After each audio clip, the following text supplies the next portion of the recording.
demikianlah anak-anakku, apa yang Bapak sampaikan baru saja, mudah-mudahan kalian semua dapat bisa memahami.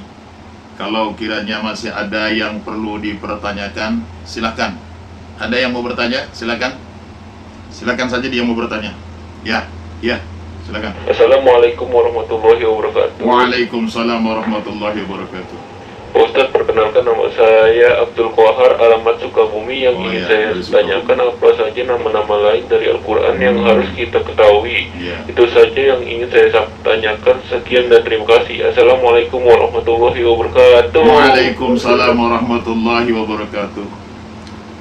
Subhanallah. Terima kasih atas pertanyaannya yang datang dari saudara Abdul Qahar ya, asal Sukabumi.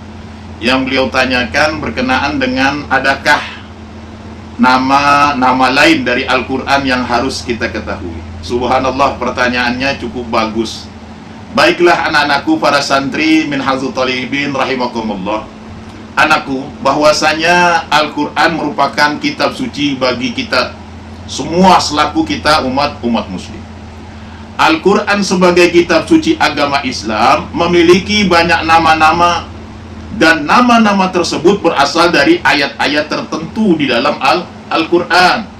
Ya, penamaan itu berdasarkan pada keistimewaan dan tujuan diturunkannya Al-Quran.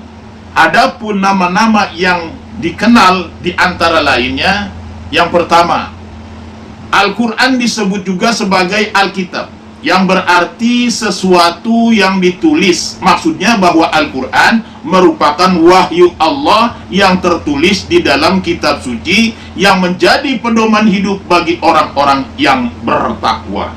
Sebagaimana Allah Subhanahu wa ta'ala firmankan di dalam Al-Quran surah Al-Baqarah ayat 2. Allah Subhanahu wa ta'ala berkata, Bismillahirrahmanirrahim. Dzalikal kitabu la raiba fi hudal lil muttaqin. Kitab ini, kata Allah, yaitu Al-Quran, tidak ada keraguan, tidak ada kesangsian padanya, dan ini merupakan petunjuk bagi orang-orang yang bertakwa. Inilah nama lain daripada Al-Quran. Al-Quran disebut juga Al-Kitab. Lalu nama lain yang kedua yaitu Al-Quran adalah Al-Furqan, yang artinya pembeda atau pemisah antara yang hak dan yang batil, yang benar dan yang salah, dan antara yang baik dan yang buruk. Sebagaimana Allah Subhanahu wa ta'ala firmankan dalam Quran surah Al-Furqan ayat 1. Bismillahirrahmanirrahim. Tabarakalladzi nazzalal furqana ala abdihi liyakuna lil alamina nadhira. Yang artinya maha suci Allah yang telah menurunkan Furqan kepada hambanya, yakni Nabi Allah Muhammad SAW, agar dia menjadi pemberi peringatan kepada seluruh alam antara makhluk jin dan manusia. Itulah nama lain daripada Al-Quran. Kemudian nama lain yang ketiga dari Al-Quran adalah Al-Quran juga disebut Az-Zikr, yakni pemberi peringatan. Al-Quran sebagai Az-Zikr karena berfungsi sebagai pemberi peringatan, dan Az-Zikr juga disebut sebagai Asyraf atau kemuliaan. Sebagaimana yang Allah firmankan dalam Quran surah Az-Zukhruf ayat 44, Allah katakan Bismillahirrahmanirrahim. Wa innahu ladzikrul laka wa liqaumika wa syaufa tus'alun. Dan sesungguhnya Al-Quran itu benar-benar suatu peringatan bagimu dan bagi kaummu, dan kelak kamu akan dimintakan pertanggungjawaban. Itulah nama lain dari Al-Quran. Kemudian nama lain dari Al-Quran yang keempat, Al-Quran ini disebut juga Al-Mau'izah, yaitu pemberi nasihat. Al-Quran diturunkan untuk berbagai keperluan dan kegunaan bagi kita semua umat manusia. Setiap kita membutuhkan pelajaran dan peringatan yang akan membawa kita kembali kepada Sang Pencipta kita masing-masing. Sebagaimana yang Allah firmankan dalam Quran surah surah Yunus ayat 57. Allah Subhanahu wa ta'ala katakan Bismillahirrahmanirrahim. Ya ayyuhan nasu qad ja'atkum mau'idhatum min rabbikum wa shifaa'un lima fi syuduri wa hudan wa rahmatul lil mu'minin. Wahai manusia, kata Allah, sungguh telah datang kepadamu pelajaran Al-Quran dari Tuhanmu, penyembuh bagi penyakit yang ada dalam dada dan petunjuk serta rahmat bagi orang-orang yang beriman. Nama lain dari Al-Quran kemudian yang kelima, yaitu Al-Quran disebut juga At-Tanzil. Kenapa disebut At-Tanzil? Karena Al-Quran diturunkan melalui malaikat Jibril, sebagaimana yang Allah Subhanahu wa Ta'ala firmankan dalam surah Asy-Syu'ara, yaitu ayat 192. Bismillahirrahmanirrahim. Wa innahu latanzilu rabbil alamin. Dan sungguh Al-Quran ini benar-benar diturunkan dari seluruh alam.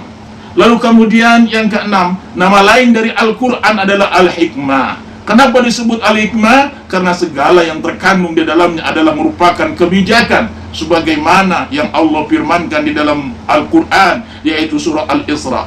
Allah katakan, "Dzalika mimma auha ilaika rabbuka minal hikmah wa la taj'al ma'allahi ilahan akhara fatulqa fi jahannama maluman mahdura." Itulah sebagian hikmah yang diwahyukan oleh Tuhanmu, wahai Muhammad, dan janganlah engkau mengadakan Tuhan yang lain di samping Allah. Nanti engkau dilemparkan ke dalam neraka dalam keadaan yang tercela, menjauhkan dari rahmatnya Allah. Kemudian yang keenam, para hadirin, bahwa Al-Quran nama lainnya juga disebut Asy-Syifa. Kenapa disebut Asy-Syifa? Karena Al-Quran terdapat keistimewaan untuk mengobati berbagai macam penyakit, baik yang bersifat lahir maupun batin.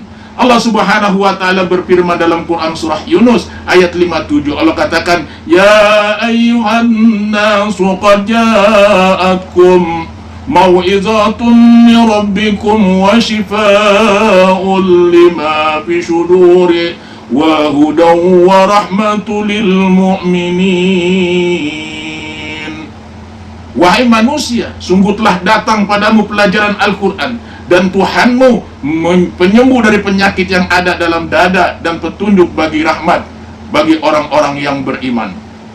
Anak-anakku sekalian, para santri Minhajul Talibin yang Ustadz sayangi, berhubung waktu sudah tidak memungkinkan lagi, masih ada beberapa lagi nama-nama lain dari Al-Quran yang belum Ustadz jelaskan.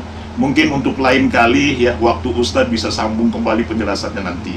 Sebelum kita pulang dan kita akhiri pertemuan kita, mari sama-sama ditutup dengan doa kifaratul majlis. Subhanallah wa bihamdi, subhanaka wa bihamdika, asyhadu an la ilaha illa anta, wa astaghfiruka wa atubu ilaik. Wallahul muwaffiq ila aqwamit thoriq. Assalamualaikum warahmatullahi wabarakatuh.